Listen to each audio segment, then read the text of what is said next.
शंकर जी के मंदिर में नारियल फूटता है क्या? जम के बोलो सब। शंकर जी के मंदिर में नारियल फोड़ा जाता है? नहीं।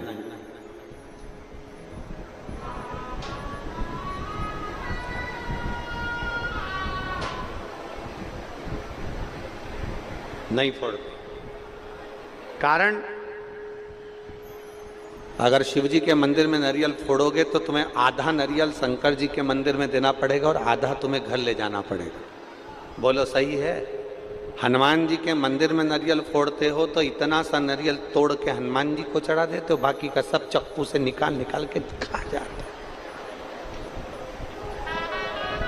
देवी जी के मंदिर में नारियल फोड़ते हो तो इतना सा देवी जी को चढ़ाते हो, बाकी का सब चक्कू से निकाल निकाल कर खा जाते हो।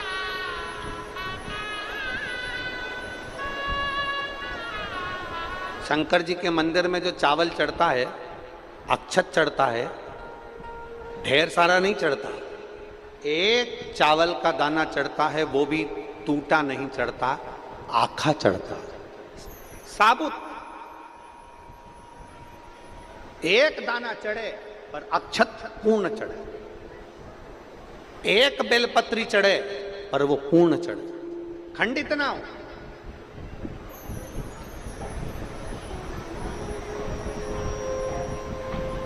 एक पुष्प चढ़े पूर्ण समर्पण से चढ़े, पूर्ण समर्पण से।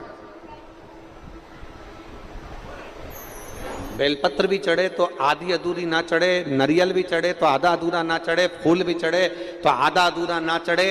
और यहां शिव महापुराण की कथा कहती है, अगर शंकर को जल चढ़ाने के लिए भक्त भी अगर आ रहा है तो वो मेरी ओर पूर्ण समर्पण से आए तो मैं उसको पूर्णता के आंगन में सुख प्रदान करूं। पूर्ण समर्पण। आधा समर्पण तो मेरे देवादिदेव महादेव को भाता ही नहीं। आधा समर्पण मेरे शंकर भगवान को नहीं भाता।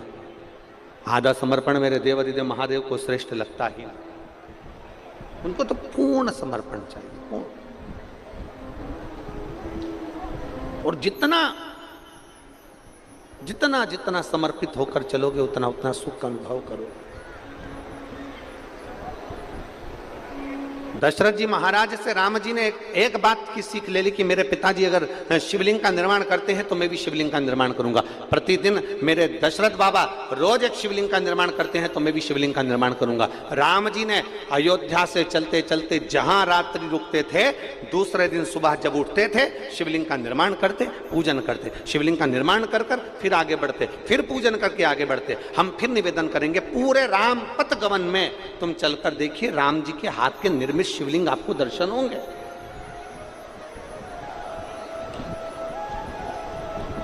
और चलते चलते चलते चलते एक स्थान खारू नदी का तट पड़ गया और खारू नदी के तट पर भी माता जानकी और भगवान राम जी शिवलिंग का निर्माण करते।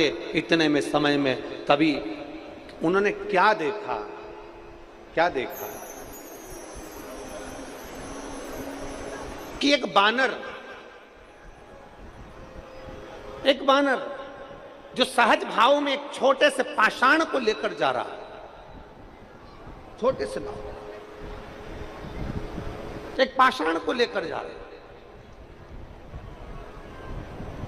और वो पाषाण साधारण नहीं था, वो मेरा हाटकेश्वर महादेव का शंकर ही था। वो पाषाण साधारण नहीं था,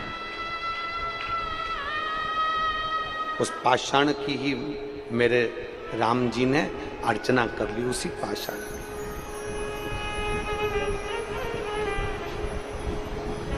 कई लोग हंसी उड़ाते हैं ना, तो कह देते हैं तुम्हारा सनातन धर्म मूर्ति पूजन को बताता है।